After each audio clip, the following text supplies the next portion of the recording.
अभी ना डिस्प्ले है, इधर चेक करो।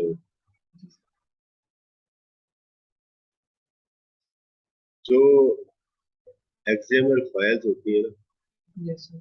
जो भी हम एक्सएमएल फाइल्स होती है वो हर ब्राउजर के अंदर हम चेक कर सकते हैं, मेजर ब्राउजर की बात कर रहे हैं। यस। ठीक है। जो एक्सएमएल के जो वो समझते हैं, ठीक है, जिनके अंदर कंपाइलर होता है एक्सएमएल के लिए, ठीक है। Do not expect XML files to be displayed as HTML file. पता है, कभी भी ये ज़हन में ना रखें कि जो एचटीएमएल की जो फाइल है ना, उसका जिस तरह व्यू नजर आता है एक्सएमएल फाइल का भी व्यू वैसे नजर आएगा। इसका व्यू डिफरेंट है। मिसाल के तौर पर अगर यहाँ पे हम क्लिक करते हैं तो ये फाइल का व्यू इस तरह आएगा। यस। ठीक है। उसके बाद तो ये कहता है कि प्लस का साइन जो होता है वो उसको एक्सपेंड करने के लिए और माइनस का साइन उसको कोलैप्स करने के लिए। ठीक हो गया। यस। अच्छा।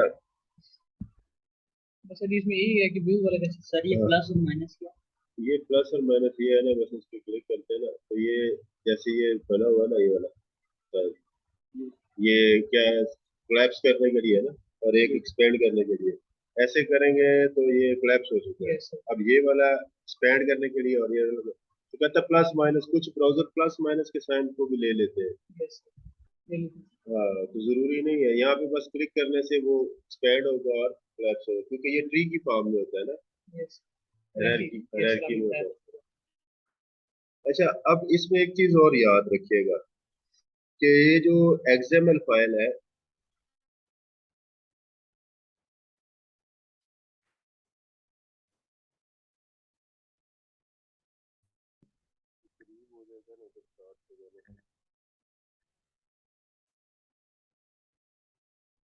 अच्छा, इसमें जो ये जो एक्सएमएल फाइल है ना, मैंने आपको बताया ये केस सेंसिटिव है। ये क्या है? केस सेंसिटिव है। यानी कि ये जो फ्रॉम लिखा हुआ है ना, और इसको फॉरम को आपने ऐसे क्लोज कर दिया, एक कैपिटल में लिखा एक स्मॉल में लिखा, तो it will produce an error. It will produce an error. ठीक है। ये क्या चीज प्रोड्यूस करेगा? एरर प्रोड्यूस करेगा। और वो एरर क्या डिस्प्ले करेगा? Error line 4 at column 20, opening ending tag mismatch. तो वो फाइल के बारे में कि ओपनिंग और एंडिंग टैग जो है वो मिसमैच करते हैं। 1 2 3 4, लाइन नंबर 4 पर ओपनिंग टैग और मिसमैच। क्लियर हो गया? अच्छा, इसके अलावा बहुत सारी और एग्जांपल्स हैं, हम ले सकते हैं, लेकिन पहले हम ये पढ़ लेंगे ना, तो फिर इन एग्जांपल्स को सॉल्व करना क्या होगा? आसान होगा। ठीक है। अच्छा, why does XML display like this?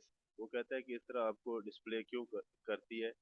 कि मिसाल के तौर पर मैंने इससे पहले जो ये वाला नेम स्पेस वाला किया ना, नेम से इसमें मैंने ये बताया कि एक एक ये टैग है, टेबल का टैग स्टार्ट हुआ, टेबल का टैग क्लोज हुआ, टीआर का टैग स्टार्ट हुआ, टीआर का टैग क्लोज हुआ, इसी तरह टीडी। और ये जो टेबल है ये एचटीएमएल का टेबल है। अगर हम इसको एचटीएमएल की फाइल में चलाएंगे तो ये टेबल की लुक देगा। कौन सा टेबल? जिसमें हम अपना कोई रिकॉर्ड डिस्प्ले करते हैं। एक टेबल वो है, एक टेबल वो है जिसमें हम क्या करते हैं, जिसके ऊपर कॉफी रख के, ये रख के खाना खाते हैं या लैपटॉप रखते हैं, वो टेबल जो लकड़ी का बना हुआ होता है। ठीक है।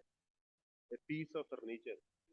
अगर ये दोनों टेबल है हमारे पास और इन दोनों को हमने एक ही एक्सएमएल फाइल में करना है, तो ये तो कॉन्फ्लिक्ट पैदा करेगा, क्योंकि दोनों के एंटिटीज नेम क्या है? सेम है, लेकिन डेटा क्या है? डिफरेंट है। जब हम इसको पार्स करेंगे तो कन्फ्लिक्शन आएगी उसको। तो टेबल टेबल तो उठा लेगा इसको, लेकिन टेबल के बाद नेम आएगा, इसका क्या है? टीआर है। इसको डिफरेंट करने के लिए हम फिर क्या करते हैं, जो एचटीएमएल टेबल है उसके साथ एच और ये वाला टैग लगा देते हैं। ठीक है। सबके साथ फिर, और क्लोजिंग पे भी ऐसे ही कर देते हैं ताकि ये डिफरेंट हो जाए। और ये फर्नीचर वाला टेबल है तो एफ, तो आपकी मर्जी है, HTML टेबल से ले लें, एफ एक को एक्स कह लें, एक को वाई कह लें, आपकी मर्जी है। दोनों डिफरेंट हो जाए। दूसरा तरीका इसका डिफरेंट करने का ये होता है कि आपने यहाँ पे XML नेम स्पेस का एक एट्रीब्यूट ऐड करना है। XML और NS से मुराद होता है नेम स्पेस, इसका एक एट्रीब्यूट करना होता है। आप चाहे ये ना भी लिखे ना, ये वाला, ये जो H कॉलन है ये ना भी लिखे और इसमें सिर्फ एट्रीब्यूट चेंज कर दें मेन पे, तो वो पार्सिंग करते हुए हमें उसकी समझ लग जाएगी। हम एट्रीब्यूट भी देख चेक कर सकते हैं ना। तो अब ये दोनों डिफरेंट टेबल्स है, अब ये दोनों डिफरेंट टेबल है। तो इसी तरह इसके अंदर भी वो यही कह रहा है कि डिस्प्ले लुक लाइक दिस, कि अगर XML are invented by the author of XML document, browser do not know if a tag like table describes an HTML table और डाइनिंग टेबल। कहता उसमें नहीं होता कि वो कैसे कर, without any information about how to display data the browser can just display the XML document as it is. तो वो सिर्फ XML को वैसे का वैसे ही करेगा। मैंने जो HTML के जो टैग्स है ना, वो आप XML में इस्तेमाल कर सकते हैं, लेकिन वो XML की फाइल में जब वो जाएंगे तो वो XML की तरह के तौर पर होंगे, ना कि HTML की तरह के तौर पर होंगे। ठीक है। अच्छा, अब जितने भी अभी लेक्चर स्टार्ट हो रहे हैं, आप ये थोड़े से प्रोग्रामिंग वाले हैं, ये तो सारी थ्योरी, ये पहले सारी थ्योरी थी कि आपने एक फाइल बनानी, टैग कैसे लगाने हैं, सिंटैक्स इसका क्या होगा, एलिमेंट्स क्या होते हैं, एट्रीब्यूट्स क्या होते हैं, इसको यूज कैसे करना है, नेम स्पेस को यूज करते हुए कन्फ्लिक्शन डुप्लीकेशन की कन्फ्लिक्शन से कैसे बचेंगे। अभी HTML जो HTTP रिक्वेस्ट को हम समझेंगे। अच्छा ये बेटा, ये एजेक्स के लिए बहुत जरूरी है, एजेक्स के लिए बहुत जरूरी है। पूरा हमने लेक्चर जो ना अच्छे तरीके से समझना है इसको। ठीक है। अच्छा, फिर हम पार्सर पढ़ेंगे, डॉम पढ़ेंगे, फिर उसके बाद फिर आज का लेक्चर हम क्लोज करेंगे। ठीक है। डॉम तक पढ़ने के बाद पार्सर और डॉम, और ये सारा प्रोग्रामिंग पॉइंट ऑफ व्यू से है। ठीक है। इसका मैं मतलब कि कुछ ये वाला पढ़ा के मैं वीडियो ऑफ कर दूंगा, फिर अगले के लिए पार्सर के लिए लहदा वीडियो बनाऊंगा और डॉम के लिए लहदा बनाऊंगा। ठीक है, ताकि आपको आसानी के साथ समझ लगे। अच्छा, इसमें एक चीज याद रखें, मिसाल के तौर पर ये एक एग्जांपल दी हुई, यहाँ पे मैं लिखता हूँ ए, तो यहाँ पे क्या आ गया, एना, मैंडा। यहाँ पे मैं बी लिखता हूँ तो बी के हिसाब से कुछ होगा तो वो आ जाएगा। ठीक है। जो भी डेटा, जो भी XML की फाइल में मौजूद होगा, वो मुझे यहाँ पे डिस्प्ले हो रहा होगा। ठीक है। ये कैसे बना, ये एग्जांपल हम बनाना चाहेंगे कि एग्जांपल कैसे बने। क्या मेरा पेज रिफ्रेश हो रहा है? यहाँ से मेरी एक रिक्वेस्ट गई सर्वर को। ठीक है। यहाँ पे मेरी रिक्वेस्ट किसको गई है? सर्वर को गई है। और सर्वर से वो रिक्वेस्ट क्या हुई, वापस आई। और मैंने कहा जो रिक्वेस्ट वापस आया उसको इस जगह पे डिस्प्ले करो। मैं इसको नीचे भी डिस्प्ले कर सकता था, किसी और जगह पे भी डिस्प्ले करवा सकता था, लेकिन ये एक एग्जांपल, इसको समझना बहुत जरूरी है। अच्छा, HTTP रिक्वेस्ट होती क्या है? All modern browser have a built in XML HTTP request object. ये असल में एक ऑब्जेक्ट है, किसी भी क्लास का एक ऑब्जेक्ट हो सकता है ये। ठीक है। To request data from a server, और ये क्या करता है कि ये ऑब्जेक्ट रिक्वेस्ट करता है डेटा फ्रॉम अ सर्वर। ये रिक्वेस्ट सेंड करता है। HTTP रिक्वेस्ट से मुराद यही है कि hyper text transport protocol, transfer protocol request है। ये हम अपने ब्राउजर से रिक्वेस्ट सेंड करेंगे किसको? सर्वर को। ये हमारा क्लाइंट है जिस लैपटॉप पे हम बैठ के वीडियो लेक्चर बना रहे हैं, और फर्ज करें इसका जो ऑनलाइन किसी जगह पे भी इसका सर्वर पड़ा हुआ है, तो यहाँ से ये इंटरनेट के थ्रू अपनी रिक्वेस्ट भेजेगा सर्वर को। सर्वर उस रिक्वेस्ट को अपने हिसाब से, जो वहाँ पे हमने कोडिंग की है उसके हिसाब से हमें रिजल्ट वापस करेगा। ठीक है। हम मिसाल के तौर पर यहाँ पे अगर इस पे पार्सर पे क्लिक करते हैं तो पेज पूरा रिफ्रेश होता है, लेकिन इसमें अगर आप देखें कि ये सर्वर के साथ कनेक्ट भी होता है और पेज रिफ्रेश भी नहीं हो रहा। अच्छा, ये बड़े अहम टॉपिक्स हैं, इसलिए ना इनको आप वीडियोज में मैं इसलिए बना रहा हूँ ताकि आपको आसानी के साथ समझ लगे। XML HTTP request object can be used to request data from a web server. Walaikum salam. The XML HTTP request object is a developer's dream. ये क्या है? A developer dream. मतलब कि इससे बहुत बड़ी आसानी हुई है हमें, डेवलपर को इस चीज की बड़ी आसानी हुई है। आसानी किस बात की हुई है? ठीक है, आसानी किस बात की हुई कि पेज को इतनी दफा रिफ्रेश करते थे। अब जैसे आप फेसबुक यूज करते हैं, आपके सामने 3 पोस्ट नजर आ रही होती है जो आपने पोस्ट की होती है। ठीक हो गया। हर पोस्ट के अंदर लाइक का एक बटन होता है, शेयर का बटन होता है, या उसको कमेंट्स का होता है, ऊपर लिखा होता है इतने कमेंट्स। आप पेज को रिफ्रेश नहीं कर रहे, लेकिन आपको पता चलता है लाइक बढ़ती जा रही है, और पेज जो है वो मतलब कि कितनी दफा शेयर हो चुका है, पोस्ट कितने व्यू हो गए हैं। तो वो पेज रिफ्रेश किए बगैर वो क्या करता है, आपके पेज से रिक्वेस्ट सेंड कर रहा होता है उस सर्वर को, और उस सर्वर की आईडी के हिसाब से वो आ रहा होता है। ठीक है, और वो उस पोस्ट की आईडी के हिसाब से वो डेटा रिफ्रेश कर रहा होता है, अपडेट कर रहा होता है without refreshing the whole page. वरना अगर आपने 30 मैसेज आपको डिस्प्ले हो रहे हैं, 30 मैसेज डिस्प्ले हो रहे हैं, और आप पेज रिफ्रेश ना करें तो वो बाद में पता चले 200 मैसेज आया हुआ है। लेकिन आप पेज रिफ्रेश ही नहीं करते तो जो मैसेज आया तो ऑटोमेटिकली आपको पता चल जाता है। तो ये सबसे पहला स्टेप है कि हमने HTTP रिक्वेस्ट को, ऑब्जेक्ट को समझना है। ये एजेक्स के लिए बहुत जरूरी है। ये हम जब यहाँ पे एजेक्स पढ़ेंगे, मेरे ख्याल में इसमें एजेक्स नहीं दी, आखिर पर शायद दी हो। अच्छा, update a web page without reloading the page. इसका सबसे बड़ा फायदा ये है कि we can update a web page without reloading the page. Page को रिफ्रेश किए बगैर हम क्या कर सकते हैं? Request data from a server. हम रिक्वेस्ट कर सकते हैं डेटे के लिए फ्रॉम अ सर्वर। सर्वर से हम कब? After the page has loaded. जब पेज लोड हो जाता है तो फिर हम रिक्वेस्ट कर सकते हैं। Receives data from a server. हम सर्वर को क्या कर सकते हैं? उससे डेटा रिसीव कर सकते हैं। After the page has been. जब ये पेज सारा लोड हो गया तब होगा। पेज जब तक सारा लोड नहीं होता तब तक आप नहीं करेंगे। ठीक है, पेज लोड होने के बाद ही आपने इसको करना है। Send data to a server. हम डेटा भी सेंड कर सकते हैं सर्वर को इन बैकग्राउंड, इन बैकग्राउंड। मिसाल के तौर पर यहाँ पे मैं HTML का फॉर्म बना, लॉगिन फॉर्म बना लेता हूँ। लॉगिन पे क्लिक करूंगा तो सिर्फ इतना हिस्सा जो मुझे ये एग्जांपल वाला हिस्सा नजर आ रहा है, इतना हिस्सा रिफ्रेश होगा। और यहाँ पे वो आप देखेंगे कि वहाँ पे डेटा आएगा, और यहाँ पे डिस्प्ले हो जाएगा कि आपका यूजर नेम पासवर्ड एग्जिस्ट करता है कि नहीं करता। अदरवाइज क्या होगा? पूरा पेज रिफ्रेश होगा, दूसरे पेज पे जाएगा, लॉगिन करेगा, प्रोसेसिंग होगी, लेकिन यहाँ पे आप एक ही पेज पे होंगे, और यहाँ पे आ जाएगा लॉगिन। यहाँ पे लॉगिन जब कामयाब हो जाएगा तो यहाँ पे जो लॉगिन लिखा होगा या वहाँ पे डैशबोर्ड आ जाएगा, तो यहाँ पे भी चेंज आ जाएगी। यहाँ पे आपके मैसेज डिस्प्ले होना शुरू सिर्फ लॉगिन करने से। कैसे? किस तरह?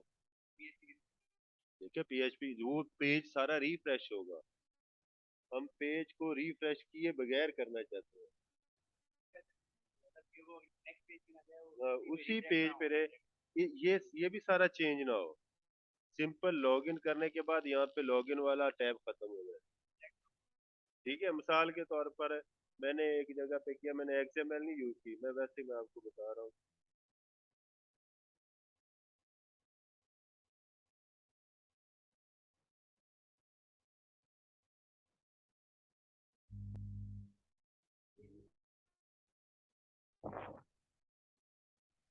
जी जी, वो सर्चिंग में थे। अब ये थे कि लॉगिन करता हूँ ना, तो लॉग ये पूरा पेज रिफ्रेश हुआ है। यहाँ पे लॉगिन करता हूँ, यहाँ पे मिसाल के तौर पर कुछ इसका पासवर्ड वगैरह देता हूँ, कैप्चा लगाता हूँ, लगाने के बाद ये डैशबोर्ड के पेज पे, ये नहीं कि ये यहीं पे सारा चेंज होगा।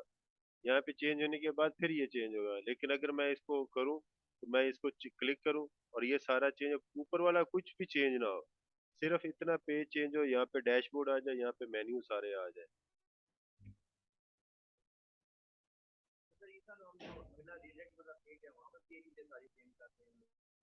वो तो बेटा देखिए, एक चीज सीख के उसको बाद में नशे का जैसे मर्जी यूज करे, वो तो आपके उसके ऊपर है।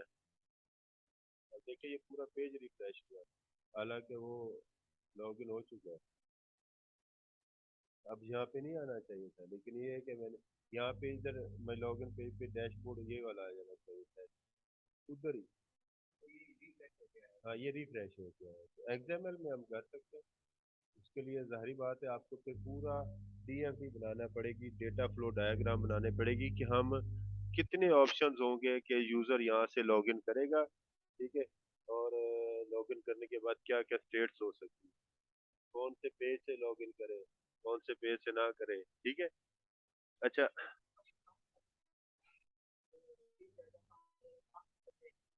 देखिए ये पेज लोड हो गया ये, अब पेज लोड हो गया ना, अब सारा पे, अब इसके बाद आप जो कुछ करना चाहते हो उसके बाद ही होगा आपके, लोड हो जाएगा। ये ड्यूरिंग ड्यूरिंग पेज लोडिंग आप ना करें, ड्यूरिंग पेज लोड आप ना करें।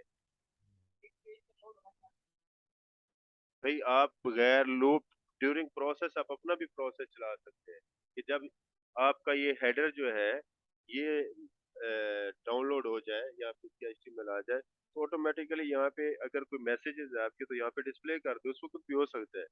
लेकिन आपने क्या करना है कि ये एक स्टैंडर्ड है कि आप पेज लोड होगा फिर करें, क्योंकि उस पेज के रिलेटेड हो सकता है नीचे भी मैसेज सोच करने बाद का लॉग आउट का यहाँ पे बना हुआ था नीचे करके लॉग आउट, बाद का तो लोगों ने लॉग आउट का क्या किया होता ऊपर बनाया, ये लॉगिन किया, लॉगिन का बनाया उन्होंने, ठीक है। तो XML HTTP रिक्वेस्ट ये एक एग्जांपल है। ये क्या, when you type a character in the input field, an XML HTTP request is sent to the server and some name suggestions are returned from the server, और उससे कोई suggestion वापस आता है। इस बैक एंड पे क्यूरी लगी होती है कि क्यूरी कैसे लगानी। अब ये देखिए, इस कोड को आपने समझना है, इस कोड को आपने क्या करना है, समझना है। देखिए हमारे पास ये HTML का एक पेज है, HTML का एक पेज है, क्लियर हो गया।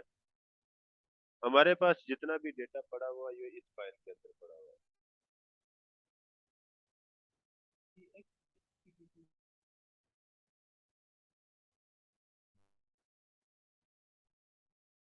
ये जितना भी पड़ा हुआ है वो इस फाइल के अंदर पड़ा हुआ है, क्लियर हो गया।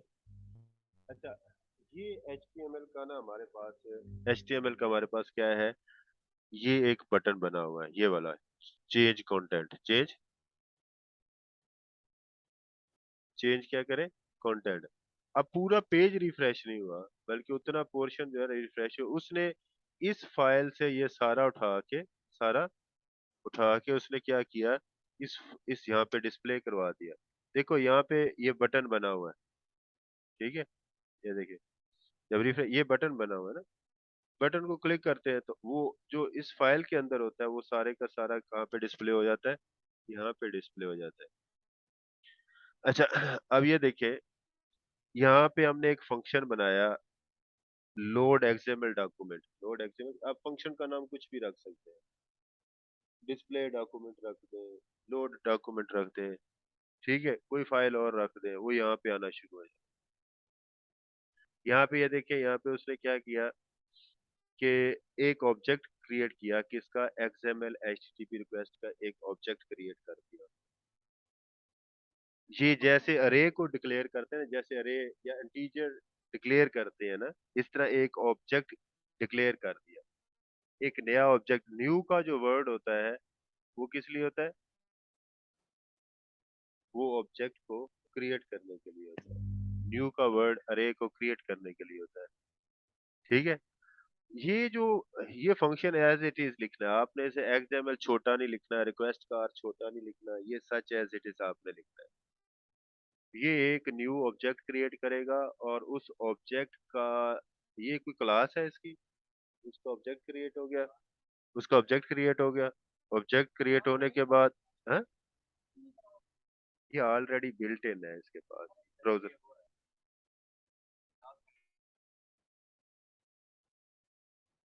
ठीक है, ये क्लास नेम है ना, इसका एक ऑब्जेक्ट ये बन गया ना। हाँ, अब ये है XML on ready statement, on ready state change. जब रेडी स्टेट हो जाएगा उसमें को चेंज करेगा, किसको, ये फंक्शन कॉल होगा। क्या कॉल होगा? एक फंक्शन कॉल। ये इसका एक ऑब्जेक्ट, दिस डॉट, इस ऑब्जेक्ट का जो रेडी स्टेट है, ये जो ऑब्जेक्ट बना है ना, इसके अंदर एक फंक्शन है ऑन रेडी स्टेट के ऊपर। वो अगर स्टेट की क्या है, 4 है। ये फिर मैं आपको बताऊंगा इसकी कितनी स्टेट्स है, 1 2 3 4। और इसके स्टेटस क्या होते हैं, 200 300 400, क्या कौन से स्टेटस। ठीक है, अगर ये इसके बराबर हो तो फिर क्या करे कि वो ये करे कि जो इनर HTML है किसकी, डेमो की, ये जो डेमो की जो इनर HTML है, इसको ओवरराइड कर दे किसके, this dot response text, this dot response text. और ये दिस डॉट रिस्पॉन्स टेक्स्ट क्या होगा कि आपने ये जो ऑब्जेक्ट बनाया है HTTP का, इसको ओपन करेंगे और गेट के जरिए अपना डेटा भेजेंगे।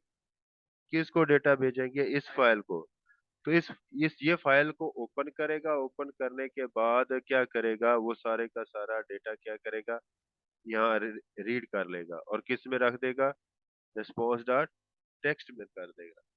और उसको सेंड करेगा, इस रिक्वेस्ट को सेंड करेगा। सेंड करने के बाद ये इसको ये वाला मिलेगा। और इसको क्या करेगा, ओवरराइड कर देगा इसके ऊपर। ठीक है, चलो आप इस तरह करें ना, अभी क्लास लेना नेक्स्ट। ठीक है, ये मैं रिवाइज करूंगा आपको ये, लेकिन ये आज आपकी क्लास है। हाँ, अब मैं आ जाऊंगा अभी 10:15 तक मेरी क्लासेस। कौन से वाला? ये जितना भी डेटा है ना, ये गेट के थ्रू जितना इसको डेटा जो रिक्वेस्ट मिली है, वो किसको सेंड करेगा, इसको सेंड करेगा। सर्वर को बताएगा कि इस फाइल को हमें मिले, इस फाइल को। अगर मिसाल के तौर पर यहाँ होती PHP की फाइल, क्या होती, PHP की फाइल होता, फिर हम यहाँ पे कहते हैं कि ID इज इक्वल टू 15। तो 15 ID के अगेंस्ट जो होगा वो एलिमेंट गेट हो, और वो इस रिस्पॉन्स टेक्स्ट में सेव होके इस पे आ जाए। ठीक है, अभी चूंकि ये फाइल है, हम पूरी की पूरी फाइल ही वो क्या कर रहे हैं, ये टेक्स्ट थी क्या, क्या टेक्स्ट था। ठीक है, ये हम कर रहे हैं। चलिए अभी ये मैं इसको यहाँ पे,